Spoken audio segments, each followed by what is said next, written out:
ഞാൻ അച്ഛനോടൊന്ന് സംസാരിക്കല്ലേ? ഏയ് വേണ്ട, അങ്ങനെ സംസാരിക്കുമ്പോഴായിരിക്കും ഇതെന്തോ വലിയ കാര്യമാണെന്ന് തോന്നുന്നേ. ഒന്നും സംസാരിക്കണ്ട, അതിനെ അതിന്റെ വഴിക്ക് വിട്ടേക്ക്. അത് കഴിഞ്ഞു. ഇനി എന്തൊക്കെയാണോ എന്തോ സംഭവിക്കാൻ പോകുന്നത്? ഒന്നും സംഭവിക്കാൻ പോകുന്നില്ല. താ വന്നേ, വരാൻ വാ.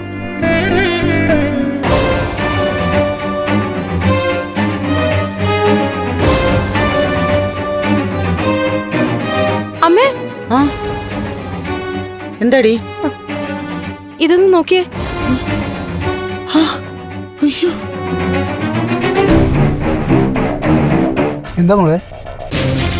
ആ അരുന്ധതിയുടെ മകൻ ഋഷി. അയ്യോ, പട്ടാ പകല് പരസ്യമായിട്ട് ഒരു സ്ത്രീയെ ഇങ്ങനെ അവഹേളിക്കാന്ന് വെച്ചാ? സമാധാനമായിട്ട് പോവുമായിരുന്നു ചന്ദ്രോത്ത്. പുതിയതായിട്ട് ഓരോ പ്രശ്നങ്ങൾ തുടങ്ങുകയാണല്ലോ. ഇത് വലിയ കുഴപ്പങ്ങളിലേക്ക് പോകുന്ന എനിക്ക് തോന്നുന്നത്.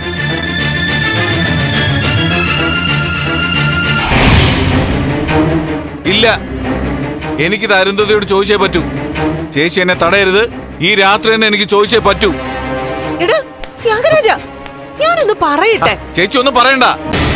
എന്റെ സഹോദരി എന്നുള്ളത് പോട്ടെ, ബലരാമൻ അളിയന്റെ ഭാര്യയല്ലേ ചേച്ചി. ചേച്ചി അവഹേളിക്കാന്ന് വെച്ചാ പിന്നെ ഞാൻ ജീവിച്ചിരിക്കുന്ന എന്തിനാ? എനിക്ക് അവരോട് ചോദിക്കണം. തീർക്കും ഞാൻ ഇന്നവരെ. ത്യാഗരാജ, ഞാനൊന്ന് ചേച്ചി പറയട്ടെ. ചേച്ചി എന്നെ വിട്ടെ. എടാ, ഞാൻ ചേച്ചി വിടാൻ. പറയുന്നൊന്ന് കേക്ക്. ഇതൊരു പ്രശ്നമാക്കാൻ പ്രഭയ്ക്ക് ഒരു താല്പര്യമില്ല. അതുകൊണ്ട് തന്നെ ഇതൊരു ഇഷ്യൂ ആക്കണ്ട. പ്രഭാവതിക്ക് താല്പര്യമില്ല, എനിക്കെന്താ? എനിക്ക് ചേച്ചിയുടെ അഭിമാനമാണ് നോക്കേണ്ടത്. ഇനി ഇതിലെ കുഴപ്പങ്ങൾ വേണ്ടെന്ന പ്രഭയുടെ ആഗ്രഹം.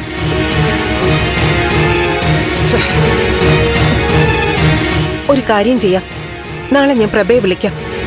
എന്ത് ചെയ്യണമെന്ന് പ്രഭ പറയട്ടെ. അതുവരെ നീ ഒന്ന് ക്ഷമിക്കേ. ഇപ്പൊ തന്നെ ചെന്ന് എനിക്ക് അവരോട് ചോദിക്കണമായിരുന്നു. എന്താന്ന് വെച്ചാ അയക്കൂ.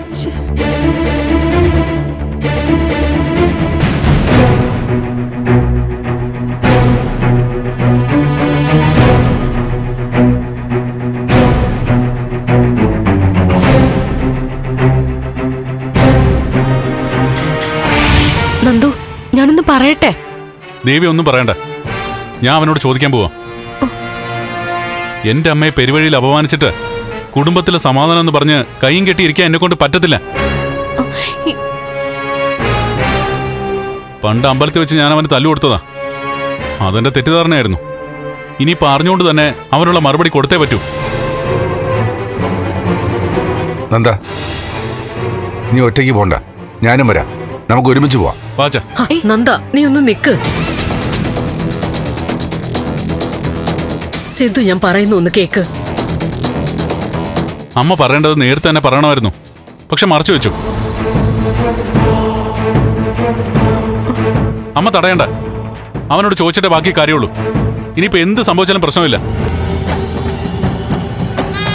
നന്ദ, നിനക്ക് എന്നോടുള്ള സ്നേഹവും ആത്മാർത്ഥതയും എനിക്കറിയാം. സിദ്ധു, നിങ്ങൾ ഞാൻ പറയുന്ന ഒന്ന് മനസ്സിലാക്കണം പ്ലീസ്. ബഹളമൊന്നും വേണ്ട. ഞാനൊന്ന് പറഞ്ഞോട്ടെ. ദേവി, നീ ഒന്നും പറയണ്ട, എനിക്കൊന്നും കേൾക്കാൻ താല്പര്യമില്ല. നന്ദ, ദേവിക്ക് എന്താ പറയാനുള്ളത്? അച്ഛാ, ഋഷിയോട് നമുക്ക് ചോദിക്കാം. അത് ചോദിക്കുക തന്നെ വേണം. ആദ്യം പക്ഷേ നിയമപരമായി നീങ്ങാം. അമ്മേ, ഈ പരാതിയിലൊന്ന് ഒപ്പിടണം. ഇപ്പൊ തന്നെ പോലീസ് സ്റ്റേഷനിലേക്ക് മെയിൽ ചെയ്യാം, വിളിച്ചു പറയുകയും ചെയ്യാം. എങ്കിൽ അമ്മ ആദ്യം ഒപ്പിട്. ഞാനും ദേവി അച്ഛനും കൂടി സ്റ്റേഷനിലേക്ക് പോവാം. അവിടുന്ന് അരുന്ധതിയുടെ വീട്ടിലേക്കും. ഇന്ന് രാത്രി അവൻ ഉറങ്ങുന്നത് സ്റ്റേഷനിലെ സെല്ലിലായിരിക്കണം. നിങ്ങൾ പറയേണ്ടതൊക്കെ പറഞ്ഞു. ഇനി എനിക്ക് പറയാനൊരു അവസരം തരണം. എന്താ തനിക്ക് പറയാനുള്ളത്? എനിക്ക് വേണ്ടി പകരം ചോദിക്കാൻ നിങ്ങൾ തയ്യാറായപ്പോ തന്നെ ഒരു തിരിച്ചടി കൊടുത്തതിന്റെ സംതൃപ്തി എനിക്കുണ്ട്. അമ്മയ്ക്ക് തൃപ്തിയായി, ഇനി ഞാൻ കൂടി തൃപ്തിയാവണം. പ്രഭ പറയട്ടെ. പരാതി കൊടുത്ത പോലീസ് ഋഷിയെ അറസ്റ്റ് ചെയ്യും, അതെനിക്കറിയാം. പക്ഷെ വൈകാതെ ജാമ്യത്തിലിറങ്ങും. പക പഴയതിലും കൂടും. അതിന് അവനെ പേടിച്ച് നമ്മൾ അകത്തടച്ചിരിക്കണമെന്നാണോ? വരട്ട് പകയം കൊണ്ടവൻ ഇങ്ങോട്ട്. നന്ദ, അതല്ല. ഒരു ബഹളമൊക്കെ നമ്മുടെ ഭാഗത്ത് നിന്ന് ഉണ്ടാവാൻ ആഗ്രഹിച്ച് നടക്കുക ആ പയ്യൻ. അവൻ ഇതിനെ കൂടുതൽ മുകളിലേക്ക് കൊണ്ടുപോകണം. നമ്മളായിട്ട് അതിന് വഴിവെച്ച് കൊടുക്കരുതെന്നാ ഞാൻ പറയുന്നത്. അത് ബുദ്ധിയല്ല. നിങ്ങൾ ദയവായി ഞാൻ പറയുന്ന ഒന്ന് കേൾക്കണം. ദേവിക, നീ ഇവരോട് പറയ്. എന്നെ ഒന്ന് മനസ്സിലാക്ക്. ഒന്നും വേണ്ട, ഇതങ്ങ് വിട്ടേക്ക്. സ്വന്തം അമ്മയെ അവഹേളിച്ചത് കണ്ട് കണ്ണടച്ചിരുന്ന നാട്ടുകാരോട് എന്ത് മറുപടി പറയും? ഒരു പ്രശ്നം നമ്മൾ പ്രതികരിക്കാൻ പോകുമ്പോ നാട്ടുകാർ കൂടുതലായിട്ട് അറിയും. ഇത് നമുക്കങ്ങ് വിട്ടേക്കാം. പ്ലീസ് മോനെ. അമ്മേ, ഈ കാര്യത്തിൽ ഇനി ഒറ്റ കോംപ്രമൈസും ഇല്ല. ഒന്നുകിൽ തിരിച്ചടിക്കണം, അല്ലെങ്കിൽ നിയമപരമായിട്ട് മുന്നോട്ട് പോകണം. എന്താ പ്രഭ പറയുന്ന അങ്ങനെ തള്ളിക്കളയണ്ട.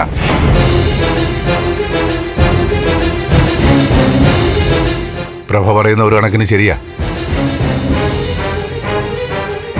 ഒരു ബഹളം ആരംഭത്തിലെ തന്നെ അണയ്ക്കുന്നത് നല്ലത്. പക്ഷേ നമ്മുടെ അഭിമാനം ഒരാൾ ചോദ്യം ചെയ്താ അങ്ങനെ വിട്ടുകൊടുക്കേണ്ട കാര്യമൊന്നുമില്ല. എന്നാലും പ്രഭ ഇങ്ങനെ വാശി പിടിക്കുന്ന സമയത്ത് അതങ്ങ് സമ്മതിച്ചേക്കാം. ഈ വീട്ടിൽ അച്ഛന്റെ വാക്ക് അവസാന വാക്കാണല്ലോ. ഇവന് നിങ്ങളുടെ ഇഷ്ടം, എനിക്കൊന്നും പറയാനില്ല. നന്ദ, നന്ദു, നിന്റെ വിഷമവും ദേഷ്യവും എനിക്കറിയാം. പക്ഷെ മോനെ, നമ്മുടെ കുടുംബം സന്തോഷത്തോടെ മുന്നോട്ട് പോവുക. ഒരു വീട്ടമ്മയുടെ പ്രധാന ആഗ്രഹം കുടുംബത്തിന്റെ സ്വസ്ഥതയാ.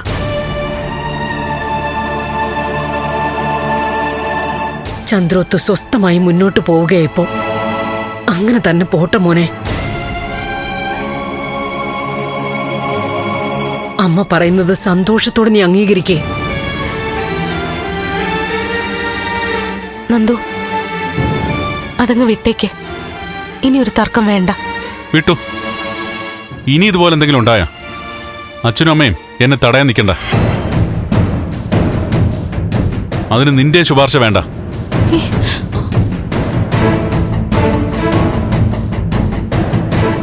അമ്മേ, മറ്റുള്ളവർക്കൊന്നും ബുദ്ധിമുട്ടാവണ്ടെന്ന് കരുതി പലപ്പോഴും പലതും ക്ഷമിച്ചിട്ടുണ്ട് നമ്മള്. ഇതോടുകൂടി അതങ്ങ് നിർത്തിയേക്കണം.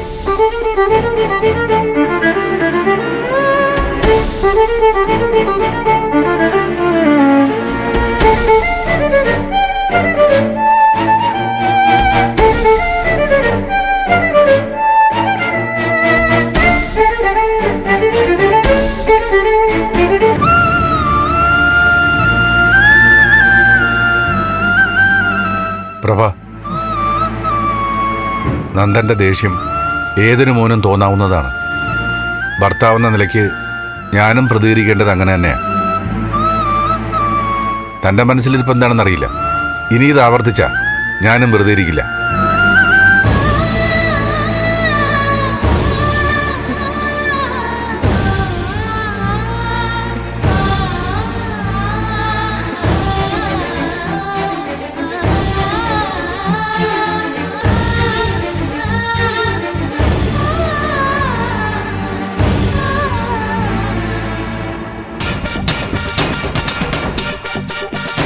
ഞാൻ നിന്നോട് കെഞ്ചി പറയുന്ന പോലെയല്ലടാ അപേക്ഷിച്ചത്.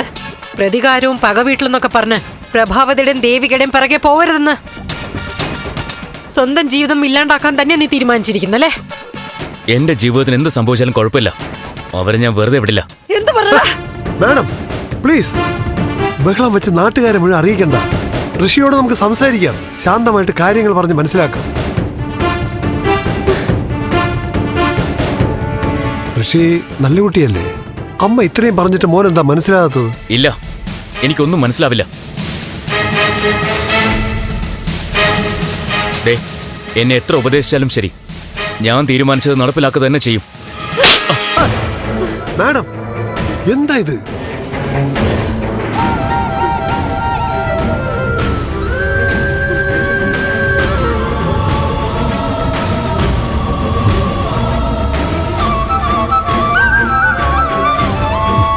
മോനെ, അമ്മ പെട്ടെന്നുള്ള ദേഷ്യത്തില് പോട്ടെ, സാരമില്ല.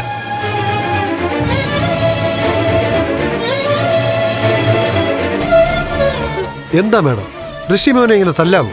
അവൻ പറയുന്നത് കേട്ടില്ല CP. അവന് വേണ്ടി എന്റെ ജീവിതം ഹോമിച്ചിട്ടാ ഞാൻ ഈ നിൽക്കുന്നത്. എന്റെ ഇഷ്ടങ്ങളൊന്നും ഞാൻ നടത്തിയിട്ടില്ല. അവന് ഇഷ്ടമുള്ള ഭക്ഷണം മാത്രമേ ഞാനും കഴിച്ചിട്ടുള്ളൂ. അവനെ ഉറക്കാൻ വേണ്ടി ഞാൻ ഉണർന്നിരുന്നു. അങ്ങനെ എന്റെ ജീവിതം തന്നെ കൊടുത്താ അവനെ ഞാൻ ജീവിതത്തിലേക്ക് തിരിച്ചു കൊണ്ടുവന്നേ. ഇപ്പൊ 2 കാലിൽ നിൽക്കാൻ ശക്തി ഉണ്ടാക്കി കൊടുത്തപ്പോ നിനക്ക് സ്വന്തം തീരുമാനങ്ങളായി അല്ലേ? ഈ അമ്മ നിനക്ക് ആരും അല്ലാണ്ടായല്ലടാ. അങ്ങനെയൊന്നും ഞാൻ പറഞ്ഞിട്ടില്ല. അമ്മ എനിക്ക് എല്ലാമാണ്. അതുകൊണ്ടാ അവരോട് പകരം ചോദിക്കാൻ ഞാനിങ്ങനെ.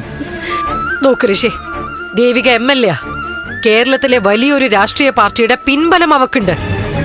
അതിന്റെ അണികൾ എങ്ങനെ പ്രതികരിക്കുന്ന പറയാൻ പറ്റില്ല. പ്രഭാവതിക്ക് ഉണ്ട് രാഷ്ട്രീയ പിന്തുണ. ദേവികയുടെ രാഷ്ട്രീയ പാർട്ടിയുടെ തലപ്പത്തുള്ളവർ അമ്മയുമായി ബന്ധമുള്ളവരല്ലേ? പിന്നെ എന്തിനാ പേടിക്കുന്നേ? നേതാക്കൾ എന്നെ അനുസരിച്ചേക്കും, പക്ഷെ അണികളൊക്കെ അവരുടെ കൂടെയാണ്. എനിക്ക് പകരം വിടാൻ നേതാക്കളും അണികളും ഒന്നും വേണ്ട. ഞാൻ മാത്രം മതി. എത്ര പറഞ്ഞാൽ നിനക്ക് മനസ്സിലാകടാ? പ്ലീസ്.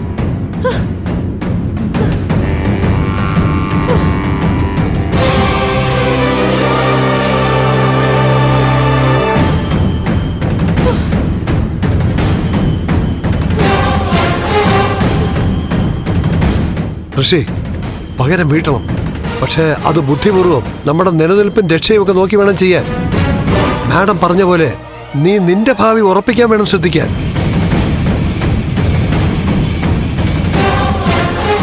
എന്നോട് ഇങ്ങനൊന്നും സംസാരിക്കരുതമ്മേ, പ്ലീസ്.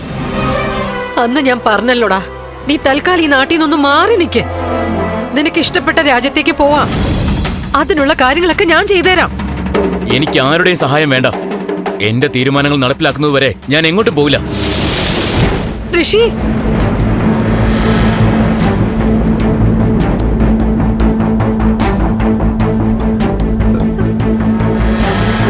മാഡം, ഇവന് വേണ്ടിയിട്ടാ ഞാൻ ജീവിച്ചത്.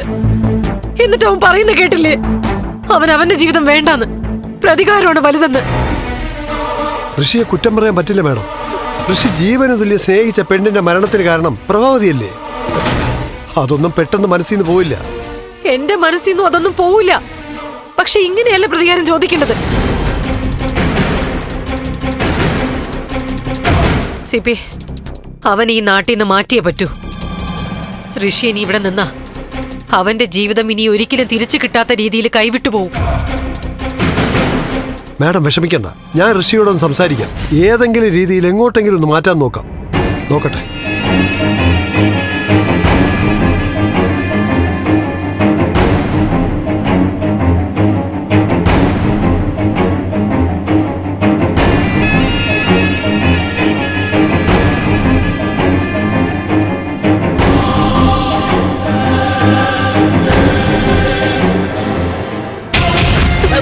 അമ്മ ഇത് എന്തെടുത്തേട്ടാ കാണിക്കാൻ പോകുന്നത്? നിക്കമ്മ അങ്ങോട്ട്.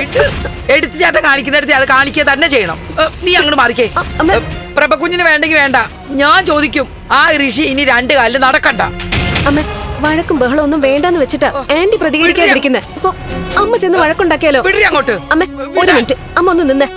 മുല്ലേട്ടാ. എന്താ ഗൗരി? മുല്ലേട്ടാ, ദേ അമ്മ ആ ഋഷിയെ കാണാൻ പോവാണെന്ന്. ചന്ദ്രത്തുകാർക്ക് ചെയ്യാൻ പറ്റാത്തത് അമ്മ ചെയ്യുമെന്നായി പറയുന്നേ. എന്താ അമ്മ ഇത്? ആ ഋഷിയെ കൈകാര്യം ചെയ്യാനുള്ള ചങ്കുറപ്പ് പ്രഭ ആന്റിക്ക് ഇല്ലെന്നാണോ അമ്മ കരുതുന്നത്? ഇത് മറ്റെന്തോ മനസ്സിൽ കണ്ട് ആന്റി ഒരുങ്ങുന്നതാ. ചന്ദ്രോത്ത് എല്ലാരും അത് അംഗീകരിക്കുകയും ചെയ്തല്ലോ. മുരളി, നമ്മളിപ്പോ മിണ്ടാതിരുന്നാലേ ഇനി അരുന്ധതി മോനും ഓരോന്ന് കാണിച്ചു കൂട്ടും. അമ്മ, ചിലപ്പോ വേറെ ഏതെങ്കിലും ഒരു നീക്കം ആന്റി പ്ലാൻ ചെയ്ത് വെച്ചിട്ടുണ്ടാവും. ശരിക്കും ഒരു തിരിച്ചടി. അമ്മ ചെന്ന് ബഹളം വെച്ചിട്ട് ആ പദ്ധതി വെറുതെ തകിടം മറിക്കരുത്. പണ്ടുള്ളവര് പറയും, കൊത്തിയില്ലെങ്കിലും 10 എടുക്കെങ്കിലും ചെയ്യായിരുന്നു. ശക്തിയുള്ളവരെ ഇങ്ങനെ താന്നു കൊടുക്കാൻ പാടില്ല. നമ്മുടെ വില പോവും. എനിക്കെന്റെ രക്തം തുളച്ചു വരിക. അമ്മയ്ക്ക് മാത്രമല്ല, നന്ദനും എനിക്കും ദേവിയയ്ക്കും സിദ്ധാർത്ഥൻ അങ്കിളിനും എല്ലാവർക്കും രക്തം തിളയ്ക്കും. പക്ഷെ ആന്റി ശക്തമായിട്ട് നോ പറയുക. ആ നോയെ എല്ലാരും അംഗീകരിക്കണം. എന്നാ പിന്നെ എന്തെങ്കിലും ആയിക്കോട്ടെ. നാണക്കേടോ അപമാനമൊക്കെ പ്രഭക്കുഞ്ഞ് അനുഭവിക്കട്ടെ. ഞാനൊന്നും പറയുന്നില്ല. അല്ല പിന്നെ എത്ര പറഞ്ഞാലും മനസ്സിലാവും. അമ്മ ഇങ്ങനെ കലിതുള്ളി അവിടെ പോയിട്ട് എന്ത് കാണിക്കാനാ? എന്ത് കാണിക്കാനെന്നോ? കൊടുക്കേണ്ടത് അപ്പം തന്നെ കൊടുക്കണം. അല്ലെങ്കിൽ ഇതുപോലെ വഴിയിൽ അവഹേളിക്കൽ കൂടും. വിരോധമുള്ളവരെ ഒന്നൊന്നായി കളിയാക്കാൻ തുടങ്ങും. അങ്ങനെ കളിയാക്കാൻ വന്നാൽ നമ്മൾ കൈയും കെട്ടി നോക്കി നിൽക്കോ? പറഞ്ഞില്ലേ, ഈ കേസിൽ ആന്റി എന്തോ ഒന്ന് മനസ്സിൽ കണ്ടിട്ടുണ്ട്. ചിലപ്പോ കൃത്യമായ സമയത്ത് ശക്തമായി തിരിച്ചടിക്കാൻ ഒരുങ്ങായിരിക്കും ആന്റി. അമ്മ, ആന്റിയോട് അമ്മയ്ക്ക് ദേഷ്യമാണ് തോന്നുന്നെങ്കിൽ എന്നെ സംബന്ധിച്ച് കൂടുതൽ ബഹുമാനാ തോന്നുന്നത്. ആന്റി വിവേകത്തോടെയാ ഈ വിഷയം കൈകാര്യം ചെയ്തിരിക്കുന്നത്. നമുക്ക് ക്ഷീണം വന്നാലും സാരമില്ല. ഇത് കുടുംബത്തെ ബാധിക്കുന്ന ഒരു വഴക്കാവരുതെന്ന് തീരുമാനം എടുക്കുന്നതിൽ നിന്നും ഒരു കാര്യം വ്യക്തമാ. ആന്റി ക്ഷമിക്കാനും സഹിക്കാനും ഒക്കെ പഠിച്ചിരിക്കുന്നു. അതില് അമ്മ ചെയ്തതുപോലെ വഴക്കുണ്ടാക്കാൻ പോവല്ല, കൈയടിക്കാ വേണ്ടത്. അതെ അമ്മേ, അമ്മ ഒന്ന് ക്ഷമിക്ക്. നന്ദന്റെ തീരുമാനം അറിയട്ടെ, എന്നിട്ട് നമുക്ക് എന്ത് വേണമെന്ന് ചിന്തിക്കാം. എന്തായാലും ഒരു കാര്യം ഞാൻ പറയാം. പ്രഭകുഞ്ഞിന്റെ മനസ്സ് തിളച്ചു മറിയായിരിക്കും. സങ്കടമൊക്കെ ഒതുക്കി നിൽക്കുമായിരിക്കും. ഈ കാണിച്ച ശാന്തതൊക്കെ നിവൃത്തിയില്ലാതെ ചെയ്തു പോയതാവും. മാപ്പ് കൊടുത്ത കാരണമായിരിക്കും കൂടുതൽ പ്രശ്നം ഉണ്ടാവാൻ പോകുന്നത്. ഇതൊന്നും ആർക്കും പറഞ്ഞാൽ മനസ്സിലാവില്ല.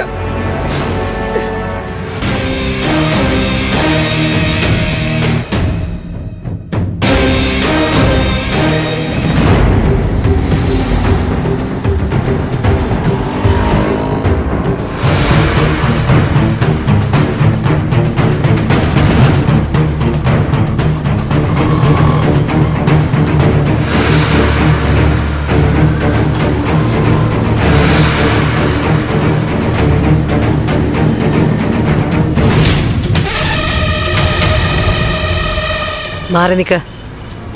പറയാനുള്ളതൊക്കെ പറഞ്ഞിട്ടേ ഞാൻ മാറൂ. കേട്ടിട്ട് പോയാ മതി. ഓ, MLAക്ക് ഇപ്പൊ ഗുണ്ടാപ്പണിയുണ്ടോ? ഗുണ്ടകളെ നേരിടാൻ ചിലപ്പോ MLAയും ഗുണ്ട ആവേണ്ടി വരും. ദേവിക, വേണ്ട. മുമ്പ് നമ്മൾ തമ്മിലൊരു വെല്ലുവിളി ഉണ്ടായെങ്കിലും നിന്നൊരു ശത്രുവായിട്ട് കാണാതിരിക്കാൻ ഞാൻ ശ്രമിക്കുക. അതുകൊണ്ട് തന്നെ ഒരു തർക്കവും ബഹളമൊന്നും വേണ്ട. ദേവിക പൊക്കോ. പറഞ്ഞില്ലേ, അങ്ങനെ മുഖം കാണിച്ചിട്ട് പോവാനല്ല ഞാൻ കാത്തു നിന്നത്. എന്റെ നേർക്ക് അന്ന് നടത്തിയൊരു ആക്രമണം വിജയിച്ചില്ല. ഗിരീഷേട്ടൻ വന്ന് എന്നെ രക്ഷപ്പെടുത്തി. അതുകൊണ്ടിപ്പോ എന്നെ വിട്ട് അമ്മയുടെ നേർക്കയ്യല്ലേ? 4 ചുവരുകൾക്കുള്ളിൽ ആജീവനാന്തം തളർന്നു കിടക്കേണ്ട മകനെ ജീവനും ജീവിതവും കൊടുത്ത് പുറം ലോകം കാണിച്ചത് ഞാനാ. അന്നതിനെക്കുറിച്ച് നിങ്ങൾ വാദോരാതെ സംസാരിച്ചിട്ടുമുണ്ട്. എന്നെ ദൈവത്തിന്റെ സ്ഥാനത്താ കാണുന്നതെന്നൊക്കെ പറഞ്ഞ് പൂജാമുറിയില് എന്നെ പ്രതിഷ്ഠിക്കുന്നതിനടുത്ത് വരെ എത്തി എന്നോടുള്ള ഭക്തി. എന്നിട്ടിപ്പോ ഞാൻ ആളാക്കി വിട്ട നിങ്ങളുടെ മകനെ കൊണ്ട് തന്നെ എന്റെ അമ്മയെ അപമാനിച്ചിരിക്കുന്നു അല്ലേ? ഞാൻ ജനങ്ങളുടെ മാത്രമല്ല, എന്റെ വീടിന്റെയും കൂടി പ്രതിനിധിയാ. ഒരു മുന്നറിയിപ്പ് തരിക. ഇനി ഒരിക്കൽ കൂടി ഞങ്ങളുടെ കുടുംബത്തിലെ ആരുടെയെങ്കിലും നേർക്ക് ഭീഷണിയുമായിട്ട് ഋഷി വന്ന അവനെ ആ പഴയ അവസ്ഥയിലേക്ക് തന്നെ ഞാൻ തിരിച്ചയക്കും. പിന്നെ ജീവിതകാലത്ത് ആ കട്ടിലിൽ നിന്ന് അവൻ എഴുന്നേക്കില്ല. കൊള്ളാം, സമ്മതിച്ചിരിക്കുന്നു. എനിക്ക് അഭിമാനമുണ്ട്. എന്റെ ശമ്പളക്കാരിയായി എന്റെ മുമ്പിൽ പേഴച്ച് വിറച്ചു നിന്നിരുന്ന ദേവിക എന്ന സ്റ്റാഫ് എന്റെ നേർക്ക് വിരൽ ചൂണ്ടി സംസാരിക്കാൻ മാത്രം വളർന്നല്ലോ. പക്ഷെ ഒരു കാര്യം നീ മറന്നുപോയി. നിന്നെ ഈ അവസ്ഥയിലേക്ക് ഉയർത്തിയത് ഞാനാ. എന്റെ വളർച്ചയ്ക്ക് പിന്നിൽ നിങ്ങളോ? എന്നെ ഞാനാക്കിയതേ ഈ നാട്ടിലെ ജനങ്ങളാ. നിങ്ങൾ എന്നെ തെരഞ്ഞെടുപ്പിൽ മത്സരിപ്പിക്കാൻ നിർത്തിയതേ എനിക്ക് വേണ്ടി ആയിരുന്നില്ല, നിങ്ങളുടെ നേട്ടത്തിന് വേണ്ടിയായിരുന്നു. അതുകൊണ്ട് ജനങ്ങൾ എന്നോട് കാണിച്ച വിശ്വാസം നിങ്ങളുടെ ഔദാര്യമായിട്ട് എടുക്കണ്ട. പിന്നെ ഞാനിവിടെ നിൽക്കുന്നതേ MLA ദേവികയായിട്ടല്ല, പ്രഭാവതിയുടെ മരുമകൾ എന്ന നിലയ്ക്ക. അന്നേ ഞാൻ പറഞ്ഞു, നിങ്ങളൊരു ഭീരുവാ. മറഞ്ഞിരുന്ന് മറ്റുള്ളവരെ ഇറക്കി പ്രതികാരം വീട്ടാൻ നോക്കുന്നതേ ഭീരുത്വ. അന്ന് രാധാമണിയെ ഇറക്കി, ഇപ്പോഴിതാ മകനെ കൊണ്ടുവന്നിരിക്കുന്നു. നിർത്ത. ഋഷി പ്രഭാവതിയെ അപമാനിച്ചതൊന്നും എന്റെ അറിവോടെയൊന്നല്ല. പ്രഭാവതി അവനോട് കാണിച്ചതൊക്കെ അവന്റെ ഉള്ളിൽ തന്നെയുണ്ട്. അവൻ ചിലപ്പോ പ്രതികരിച്ചു എന്നിരിക്കും. അതാ ഞാൻ നേരത്തെ പറഞ്ഞത്, ഇനിയും അവൻ അമ്മയുടെ നേർക്ക് വന്ന അവന് ഞാൻ കൊടുത്ത ജീവിതമേ ഇങ്ങ് തിരിച്ചെടുക്കും. ഇനി നിങ്ങൾക്കോ മോനോ പഴയ കാര്യങ്ങൾ വെച്ച് അമ്മയോട് ചോദിക്കാനുള്ള അവകാശമില്ല. കാരണം അമ്മ അന്ന് സ്റ്റേഷനിൽ ചെന്ന് കുറ്റമൊക്കെ ഏറ്റതാ. ഏത് ശിക്ഷയും സ്വീകരിക്കാൻ തയ്യാറായതാ. നിങ്ങളാ പറഞ്ഞത് പരാതിയില്ലെന്നും അന്ന് സംഭവിച്ചത് അപകടമാണെന്നും. നിങ്ങൾ എഴുതി കൊടുത്ത ആ രേഖയും സ്റ്റേഷനിലുണ്ട്. അന്ന് പരാതിയില്ലെന്ന് പറഞ്ഞതേ ഇങ്ങനെ പകരം വീട്ടാൻ ഉദ്ദേശിച്ചിട്ടാണെങ്കിലേ അരുന്ധതി മാഡം, അത് നടക്കാൻ പോകുന്നില്ല. ഞാൻ ജീവിച്ചിരിക്കുന്നിടത്തോളം കാലം നിങ്ങൾ ജയിക്കാൻ പോകുന്നില്ല.